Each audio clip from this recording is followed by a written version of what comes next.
नमस्कार दोस्तों, स्वागत है आपका पहाड़ी अंग्रेज ब्लॉग में। तो दोस्तों, कैसे हैं आप लोग? आई होप आप सभी लोग अच्छे होंगे।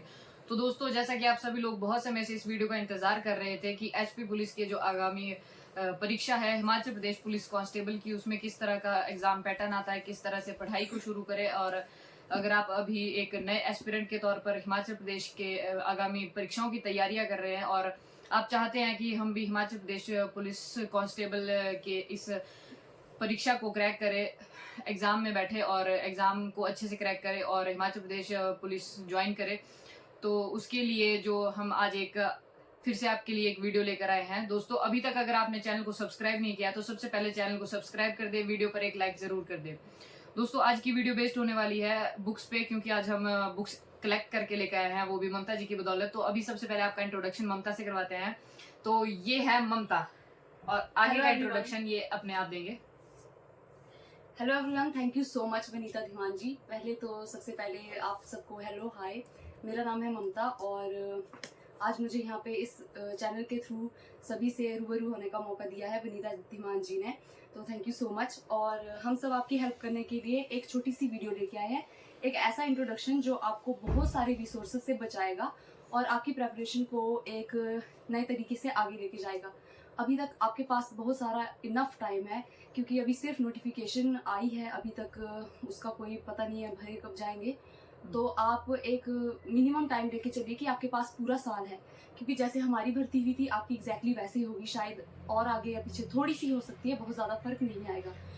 तो आपके पास अभी बहुत सारा टाइम है, बहुत सारे रिसोर्सेज के पीछे अभी से मत भागिए, क्योंकि बहुत सारा टाइम है, इसलिए अभी से अपने जो रिसोर्सेज है उसे प्रिसाइज कीजिए, उन्हें मतलब लिमिटेड रखिए, फिर उन्हें बार बार रिवीजन करिए। तो जैसे हम स्टार्टिंग में पढ़ते हैं ना, कुछ लोग लक्ष्मीकांत को पढ़ने लग पड़ते हैं पॉलिटी के लिए, जबकि पॉलिटी का सिर्फ 1-2 क्वेश्चन आना होता है।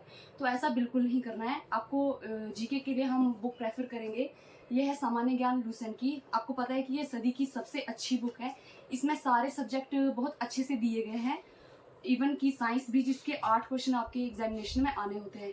इसके अलावा अगर आपको साइंस के लिए एक और मटेरियल चाहिए तो वो किरण प्रकाशन की बुक है, जिसमें बहुत अच्छे से साइंस को बताया गया है, जितनी आपको चाहिए लिमिटेड उतनी। दूसरा रिसोर्स है आपका, ये बुक है आपकी हिमाचल दर्पण की, जो एचपीजीके के लिए, एचपीजीके के आपको सवाल कुछ पूछे जाते हैं, और इसके अलावा करंट अफेयर का 1 से 2 या 3 क्वेश्चन आते हैं, जो हिमाचल जीके से भी हो सकते हैं और नेशनल इंटरनेशनल कोई भी, पर एक आधा डाला जाता है, ज़्यादा नहीं होता। इसके अलावा आपको सबसे ज़्यादा जो वेटेज होती है इस एग्जामिनेशन में, क्योंकि आपका 80 मार्क्स का एग्जामिनेशन है और उसमें से 16 नंबर की आपको हिंदी आती है और 16 की इंग्लिश आती है, इसमें से एक भी क्वेश्चन आगे पीछे नहीं जाता, बिल्कुल 32 नंबर की। तो ये आपको ना मेरिट में ले आने के लिए बहुत अच्छे 2 सब्जेक्ट हैं। बेसिक लैंग्वेज पूछी जाती है, बहुत ज़्यादा टफ नहीं पूछा जाता, 10th और 10th लेवल की, जिसके लिए इंग्लिश की आप बुक ले सकते हैं, इंग्लिश ग्रामर, ये अरिहंत का है। इसमें सारी बेसिक इंग्लिश बहुत अच्छे से दी हुई है। हिंदी माध्यम के विद्यार्थियों के लिए ये बहुत ज़्यादा इंपॉर्टेंट बुक है, क्योंकि इसमें हिंदी और इंग्लिश दोनों में दिया गया है। इसके अलावा इंग्लिश के लिए मैं आपको प्रेफर करूंगी, यूट्यूब का एक चैनल है एकदम बेसिक चैनल का नाम है, वहाँ से आप इंग्लिश को बहुत अच्छे से पढ़ सकते हैं। सर ने बहुत अच्छे से पढ़ाया, आपकी वोकेबलरी अच्छी हो जाएगी, आपको वर्ड मीनिंग आएंगे और भी बहुत सारी चीज़ें जो सर ने पढ़ाई हैं, और आपके एग्जामिनेशन से वहाँ से डायरेक्ट क्वेश्चन भी पूछे जाते हैं। इसके अलावा आपको हिंदी के लिए मेरे पास ये हिमाचल दर्पण है, आकाश की पब्लिकेशन है, आप कोई भी फॉलो कर सकते हैं, लूसेंट की किसी भी पब्लिकेशन की फॉलो कीजिए, बार बार रिवीजन कीजिए, पर ऐसा नहीं करना है कि 3-4 बुक्स ले ली और वो सारी एक बार में पढ़ी, बिल्कुल नहीं। एक बुक लेनी है, उसको मल्टीपल टाइम रिवीजन करना है और फिर टेस्ट सीरीज लगानी है। अब कुछ बच्चों ने बहुत सारे कमेंट्स जो थे वो धीमान जी की कमेंट सेक्शन में करे हुए थे, जो कहते हैं कि मैम हमें ना टाइम मैनेजमेंट बताइए, क्योंकि हम टाइम मैनेजमेंट नहीं कर सकते। क्योंकि दोस्तों, ये एग्जाम इस तरह का है कि आप 60 मिनट में 80 क्वेश्चन नहीं कर सकते। अगर आपको वो पूरे आते भी है तब भी उन सबको अटेम्प्ट नहीं कर पाते, कहीं ना कहीं एग्जाम फेयर रहता है, कहीं ना कहीं आपका कॉन्फिडेंस लेवल लो हो जाता है जैसा जैसा आपके टाइम नजदीक आता है।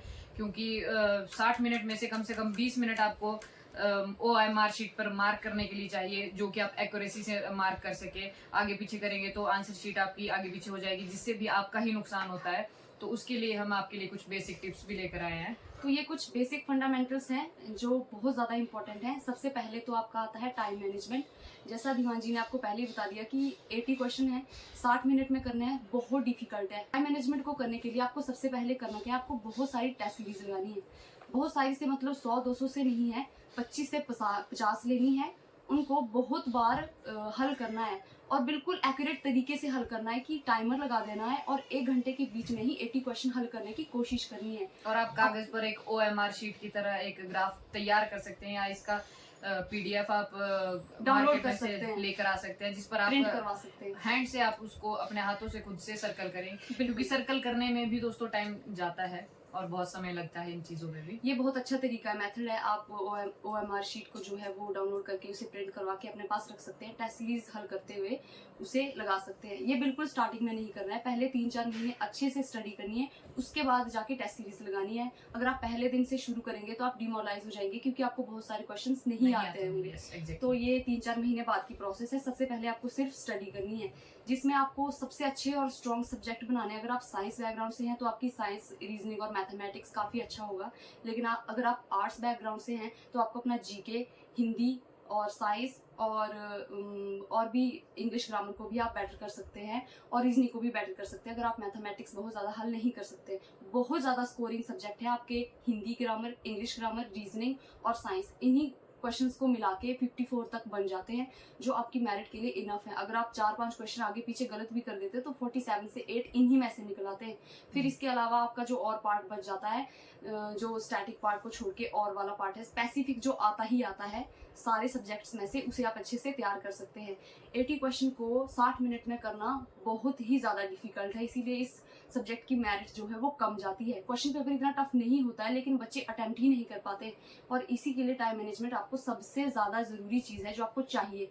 दूसरा है आपका रिवीजन। आपको रिवीजन करना है मल्टीपल टाइम्स, जितनी बार आप करेंगे, क्योंकि अगर आप एक बार चीज़ पढ़ के उसे छोड़ देंगे तो आप एग्जामिनेशन हॉल में कंफ्यूज हो जाएंगे कि पढ़ा तो था लेकिन समझ नहीं आ रहा कि कौन सा वाला था आंसर। तो जब आप ऐसा सोचने बैठेंगे, सोचने में आपका जो टाइम वेस्ट होगा, फिर आप कर नहीं पाओगे पूरा कंप्लीट। इसलिए आपको क्या करना है, आपको अच्छे से पढ़ के जाना है। तीसरा है आपका रिसोर्सेज। मैंने आपको पहले ही बता दिया कि बहुत सारे 1000 रिसोर्सेज की तरफ नहीं भागना है। यानी कि आप स्टैंडर्ड बुक्स पढ़ने लग पड़े, NCERTs पढ़ने लग पड़े, बिल्कुल नहीं। सिर्फ 16 क्वेश्चन आने GK के, सारी NCERTs पढ़ने की जरूरत नहीं है। और उसके लिए दोस्तों हमने जो आपको बुक्स बता रखी है वो एनफ है। मैंने आपको पिछली भी बहुत सारी वीडियोस में ये चीज बता रखी है कि अगर आप हिमाचल प्रदेश में पुलिस कांस्टेबल की तैयारी कर रहे हैं, क्योंकि हमने वो तैयारी की है, तो हम आपको भी उसी के बारे में बताएंगे। अब ये तो नहीं कि हम आपको UPSC की तैयारी के बारे में बता देंगे, हमने तैयारी कर रखी है। तो मैंने आपको कहा था उस समय भी, अगर आप मेरी पिछली वीडियोस को जाकर देखें, कि हर एक एस्पिरेंट जो HP में अपने एग्जाम की तैयारी कर रहा है, कांस्टेबल की या किसी भी एग्जाम की, तो उनके पास इस तरह की बुक्स होंगी। और अगर आपके पास नहीं है तो इन्हें परचेज कर लीजिए, क्योंकि यही बुक्स दोस्तों आपको एग्जाम क्रैक करने में बहुत ज्यादा हेल्प करेगी। इसका सिलेबस एनफ है आपका HP में किसी भी एग्जाम को क्रैक करने के लिए। रिसोर्सेज के पीछे आपको नहीं भागना है। हाँ, इसके अलावा HP पुलिस के जो पेड बैच है जो कि अभी चल रहे हैं, उसमें काफी ज्यादा स्टूडेंट्स ने एनरोल कर लिया है। अगर आप भी चाहते हैं कि आप पेड बैच में एनरोल करें, और क्योंकि वहाँ पे आपको एक गाइडेंस मिल जाती है, और दूसरा आपको अपना वो पता लग जाता है, क्या बोलते हैं उसको, आपकी तैयारी किस हाँ, हद तक हुई है। हाँ यस, कि आपकी तैयारी किस हद तक हुई है, और आपसे ज्यादा कितने बच्चे हैं जो आपसे ज्यादा तैयारी कर चुके हैं, आप कहाँ स्टैंड कर रहे हो इस वक्त, वो आपको वहां पर पता लग जाता है। जब आप उन लोगों के साथ बैठकर पढ़ाई करते हो, हाँ, आपको अपना कंपटीशन पता लग जाता है कि अभी HP में बहुत सारे स्टूडेंट बहुत ज्यादा है, नेक्स्ट अगली भर्ती की तैयारियां कर रहे हैं। कंपटीशन बहुत ज्यादा है, क्योंकि आपको पता है एक सीट के लिए बहुत सारे बच्चे फाइट करते हैं। आपके लिए एक एक मार्क्स बहुत ज्यादा इंपॉर्टेंट होता है। तो बात करते हैं इंग्लिश के टॉपिक्स की, जो कि मोस्ट इम्पोर्टेंट। आपने बार बार इस वीडियो पर, किसी भी वीडियो पर हमारे कमेंट आ रहे हैं कि इंग्लिश में कौन कौन से टॉपिक है जो पढ़ने चाहिए। तो आज हम ममता जी की बुक से, ममता जी के द्वारा ही सुनेंगे कि वैसे तो मैंने आपको शायद एक्चुअली में पहली वीडियो में जहां आपको बताया गया था कि तैयारी किस तरह से करें, उसके बारे में मैंने आपको बताया था। इसमें ना, इस बुक में सारे टॉपिक्स बहुत अच्छे से दिए गए हैं, पर आपने ये नहीं करना है कि पहले पेज से लास्ट तक पूरी बुक अच्छे से पढ़ ली। नहीं, आपके जो सिलेबस है HPP का, वो बहुत मतलब स्पेसिफिकली दिया गया है। हाँ। तो जो दिया गया है सिर्फ उन्हीं टॉपिक्स को आपने अच्छे से पढ़ना है। जैसे आपको पता है कि आपको वन वर्ड सब्स्टिट्यूशन आता है, आपको सिनोनिम आते हैं, एंटोनियम आते हैं, आपको ये आते हैं, स्पेलिंग रूल्स आते हैं, इडियम्स आते हैं, फ्रेजेस पूछते हैं, प्रेपोजिशन आते हैं, एक्टिव पैसिव वॉइस पूछे जाते हैं, कंजक्शन पूछ लिए जाते हैं, नाउन प्रोनाउन में से क्वेश्चन आ जाता है। तो आपने ये नहीं करना है कि सारे पढ़ने बैठ गए, इसमें जितने सारे टॉपिक दिए हैं। आपने सबसे पहले अपना जो आपका सिलेबस है वो विजिट करना है। हिंदी और इंग्लिश का उसमें बहुत अच्छे से दिया गया है कि आपने क्या पढ़ना है। जैसे हिंदी में आपको संज्ञा पढ़ना है, कारक पढ़ना है, यानी कि सारी हिंदी पढ़ने बैठ के जितना सिलेबस में मेंशन है बस उतना ही पढ़ना है, और वो अच्छे से पढ़ना है, मल्टीपल टाइम पढ़ना है, टेस्ट सीरीज लगानी है और कॉन्फिडेंट रहना है। आप जब हम एग्जामिनेशन हॉल में जाते हैं वहाँ जाके बहुत नर्वस हो जाते हैं हम, हाँ बहुत नर्वस होके ना हम जो हमने जो क्वेश्चन करना होता है वो हम ऊपर नीचे कराते हैं, गोले गलत लगाए जाते हैं, इससे हमारे बहुत सारे क्वेश्चन ना गलत हो जाते हैं। और जब हम रिजल्ट देखते हैं तो हमारे मार्क्स बहुत कम आते हैं, जबकि किया हमने बहुत अच्छा होता है, लेकिन कर हम आते हैं कि बीच में कहीं गोला लगाना भूल गए और नीचे की सीरीज शुरू कर दी और सारे क्वेश्चन गलत हो गए। तो वहाँ जाके नर्वस बिल्कुल भी नहीं होना है। इस पे अगर आपको कोई इंग्लिश में जो आपको टॉपिक्स अभी क्लियर करने हैं, अगर आप अभी बेसिक से तैयारी शुरू कर रहे हैं तो हम आपको कम से कम 10-15 टॉपिक्स बताएंगे जिस पर आपको काम करना होगा। तो इन टॉपिक्स को आप कहीं नोटबुक में लिख ले। वैसे तो मैं डिस्क्रिप्शन में कोशिश करूंगी कि इन टॉपिक्स को रिटन में डाल दूं या फिर इसकी एक फोटो अपलोड कर दूं यूट्यूब पर, लेकिन आप अगर खाली बैठे हैं तो अपने कॉपी पेंसिल निकाल कर एक बार इन बेसिक टॉपिक्स को लिख लें, जो कि ये हैं। सबसे पहले आर्टिकल में से एक आधा क्वेश्चन आपको जरूर आता है। One word substitution, active passive voice, preposition और आपकी वोकेबलरी में से आपसे क्वेश्चन पूछा जाता है। स्पेलिंग मिस्टेक पूछी जाती है आपसे। इसके अलावा आपसे इडियम फ्रेजेस भी पूछे जा सकते हैं। जंबल वर्ड्स होते हैं या आपका सेंटेंस होता है जो आपको अरेंज करना होता है मीनिंगफुल वे में, जो कि ऊपर नीचे दिया गया होता है। इसके अलावा आपको वो अपनी मर्जी से कुछ भी डाल सकते हैं। हाँ, स्पॉट द एरर हो सकता है कि आप इस सेंटेंस में से कोई भी एरर फाइंड आउट कीजिए। और इस पे 2-3 मतलब सबसे ज्यादा तो आपसे 2 एंटोनिम पूछे जाते हैं, 2 सिनोनिम पूछे जाते हैं। वन वर्ड सब्स्टिट्यूशन 5 क्वेश्चन तो आपके यही हो गए। 16 क्वेश्चन आपको आएंगे। इन्हीं 4-5-6 स्पेसिफिक टॉपिक में से हमेशा पूछे जाते हैं और आपने बहुत अच्छे से पढ़ के जाना है, क्योंकि इंग्लिश वोकेबलरी की कोई भी लिमिट नहीं है। अगर आप सोचेंगे कि आप उसको पूरा याद करके जाएंगे, आप ऐसा नहीं कर सकते। आपको बिल्कुल अगर आप न्यूज़पेपर पढ़ते हैं तो बहुत अच्छी बात है, उनमें नए नए वर्ड्स आते हैं, उनको आप अच्छे से उनके मीनिंग को समझिए। हर दिन वर्ड्स चेंज होते हैं, मीनिंग सेम होता है लेकिन वर्ड्स चेंज हो जाते हैं। तो आजकल की सोशल मीडिया की जिंदगी में आप बहुत सारे वर्ड्स नए नए सुनते हैं, जैसे वर्ड ऑफ द ईयर बनता है, कोई भी हो सकता है वो। तो उन सारे वर्ड्स को अच्छे से पढ़ना है। ओल्ड क्वेश्चन पेपर में जितने भी आपको वर्ड्स दिए होते हैं उनको अच्छे से रीड करना है। उनके जो और मीनिंग सिनोनिम होते हैं उनको अच्छे से रीड करना है, क्योंकि घुमा फिरा के वही पूछे जाते हैं। इसके अलावा और भी एसएससी वगैरह के जो ओल्ड क्वेश्चन पेपर मतलब क्वेश्चन हुए हैं जिनमें 10, 15, 20 क्वेश्चन पूछे जाते थे इंग्लिश के, उन वर्ड्स को भी अच्छे से पढ़ना है। और इसके लिए मैं आपको एकदम बेसिक की वीडियो बताऊंगी, जिनमें 1100 वर्ड्स की वर्ड पावर की बहुत अच्छी वीडियो सर ने बनाई है, जो कि हर मतलब सेक्टर से उन्होंने रिलेट की। जैसे डॉक्टर्स जो यूज करते हैं वर्ड्स, या फार्मर्स यूज करते हैं, या मतलब कुछ भी जितना भी जो भी यूज किए जाते हैं वर्ड्स बेसिक लाइफ में जो यूज किए जाते हैं, किचन से रिलेटेड होते हैं, बैटलफील्ड से रिलेटेड होते हैं, वो सारे उन्होंने बहुत अच्छे से दिए हैं। जैसे ज्यादातर पूछे जाते हैं कि जो ग्रुप्स होते हैं या लोगों को क्या कहते हैं, ग्रुप ऑफ पीपल को क्या कहा जाता है, या ग्रुप ऑफ जैसे वर्ड्स के मतलब बहुत सारे जो भी जितने भी ग्रुप होते हैं, किसी भी प्रकार के जो वर्ड्स होते हैं वो सारे उन्होंने उसमें बहुत ज्यादा अच्छे से दिए गए। उस वीडियो को देखने के बाद ना आपको आधे से ज्यादा इंग्लिश समझ आने लगेगी। आप उनको अरेंज करेंगे या नहीं मुझे नहीं पता, पर आप मीनिंग जरूर अच्छे से समझ जाएंगे। तो एकदम बेसिक का जो लिंक है वो मैम अपने डिस्क्रिप्शन में, इस वीडियो के डिस्क्रिप्शन में डाल देंगे।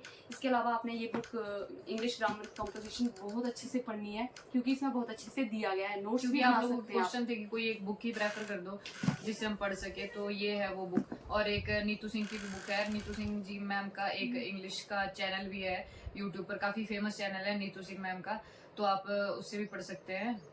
बाकी दूसरी आपकी हिंदी की बुक है, ये मैंने आकाश की पढ़ी थी। आप कोई भी यूज कर सकते हैं जो आपको अच्छी लगती है, जो आपके पास अवेलेबल है, लेकिन बहुत सारी नहीं पढ़ी है। हाँ, एक में ही दिया हुआ होता है लूसेंट की, बस आप एक बार आकाश की बहुत अच्छी बुक है, पढ़ लो, इसमें आपके लिए एनफ हो जाएगी। हाँ, ये बहुत स्कोरिंग है और मैं आपको बता दूं बहुत ज्यादा हिंदी बहुत ज्यादा स्कोरिंग है। आप 16 में से 16 भी ले सकते हैं, 14-15 की रेंज तक तो इजीली, क्योंकि हिंदी ना एक तो आप आसानी से कर सकते हैं उसी टाइम, ये ज्यादा टाइम कंज्यूमिंग नहीं होती है, ऊपर से आपने बहुत अच्छे से पढ़ी होती है, आपको बहुत ज्यादा सोचने की भी जरूरत नहीं पड़ती, आप फटाफट कर सकते हो, इजीली कर सकते हो। तो हिंदी का तो एक भी अक्षर नहीं छोड़ना है, बहुत अच्छे से पढ़नी है। और हम लोग हिमाचली है, हम लोगों को पहाड़ी और हिंदी अच्छे से आ ही जाती है, बाकी कुछ हमारे को आए ना आए, पहाड़ी और हिंदी तो आई जाएगी। उसके बाद है दोस्तों सामान्य ज्ञान, और इसमें आपको ना सिर्फ आपको HPG के पढ़नी है, आपको Indian GK, world Indian GK GK में पढ़नी। हिस्ट्री, ज्योग्राफी आपकी होगी, पॉलिटी आपकी होगी। तो इस ये बुक इजी से आपको सब्जेक्ट्स सारे इसमें सब्जेक्ट सारे लगभग पढ़ने ही अच्छे होंगे। से दिए गए हैं। और ये नहीं कि आप अगर आप हिस्ट्री पकड़ रहे हैं, कभी कोई हिस्ट्री में कभी कोई चीज पकड़ ली, कभी कोई सीक्वेंस से चलेंगे तो आपको भी पता लगेगा कि आपने क्या पढ़ा। आपको ये भी पता लगेगा कि सबसे पहले क्या चीज हुई, उसके बाद क्या चीज हुई, उसके बाद क्या चीज हुई। ये नहीं हुआ कि आपने पहले कुछ पढ़ लिया, फिर आप पीछे जा रहे हो, फिर आप आगे आ रहे हो पढ़ाई करते करते, फिर आप बोल रहे हो कि हम कंफ्यूज हो रहे हैं, हमें कुछ समझ नहीं आ रहा है। इसलिए जैसे हम लोग स्कूल में पढ़ते थे, स्कूल की बुक्स, पहले फर्स्ट चैप्टर फिर सेकंड चैप्टर, उसी तरह से गाइस इस बुक को भी पढ़ना है, पहले फर्स्ट चैप्टर फिर सेकंड चैप्टर। सेम इसमें पॉलिटी और जितने भी सब्जेक्ट है, जो इकोनॉमी, साइंस वगैरह सब कुछ दिया गया है इसमें। हाँ, इसमें है इतिहास, सारे आधुनिक subjects अच्छे भारत, से दिए गए हैं। भूगोल, भारत का भूगोल, भारतीय अर्थव्यवस्था, भारतीय संविधान, भौतिक विज्ञान, Miscellaneous रासायनिक part, विज्ञान और as जीव well। विज्ञान, जो कि आप Computer- साइंस का पूछ रहे थे वो। कंप्यूटर का एक आधा क्वेश्चन आपको कभी हाँ, और जो पूछ लेते कंप्यूटर हैं। से भी थोड़ा बहुत क्वेश्चन गेम से आते हैं कोई वो क्वेश्चन भी। पूछ लेते हैं। हाँ, और विविध इसमें सबसे इम्पोर्टेंट टॉपिक है विविध मिसलिनियस, जिसमें कि जिससे कुछ- हाँ हर एग्जाम में बहुत सबसे से ऊंचा, क्वेश्चन आते हैं। सबसे छोटा, सबसे पहले, राष्ट्रीय ऐसे पुरस्कार, क्वेश्चन एचपी खेल पुलिस में पुरस्कार। बहुत फ्रीक्वेंटली पूछे जाते हैं। तो इसमें बहुत इजीली तरीके से आपको मिल जाएंगे। एक ही जगह पे सारा जो स्पेसिफिक सिलेबस है वो आपको इजीली मिल रहा है। तो इसको बहुत ही तो अच्छे से ज्यादा ना पढ़ना है। बुक खरीदे, ना ज्यादा की तरफ भागे, थोड़े को ले और थोड़े को ही बार बार पढ़े, बार बार रिवाइज करे, बार बार पढ़े, बार बार रिवाइज करे। ये चीज आपको कॉन्फिडेंस बिल्डअप करेगी और आप लोग अपना काफी हद तक सिलेबस भी कंप्लीट कर लोगे जब तक कि नेक्स्ट भर्ती आएगी।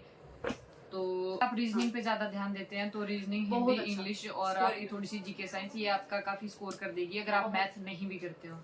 अगर आपको नहीं आता है यस, क्योंकि मैथ आता भी नहीं है और अगर किसी को आता है तो वो Time management पेपर में नहीं हो नहीं हो पाती। पाता है। तो हम्म। अगर आप उसको स्किप भी करते हो, उसको बिल्कुल भी नहीं पढ़ते हो और इन 4 सब्जेक्ट को भी पढ़ते हो, तो ये आपके लिए अनफ होंगे आपका एग्जाम क्रैक करने के लिए। और अपनी मोटिवेशन को, मोराल को अप रखें, क्योंकि आजकल हम लोग भी पीटीसी में मोराल अप ही रख रहे हैं।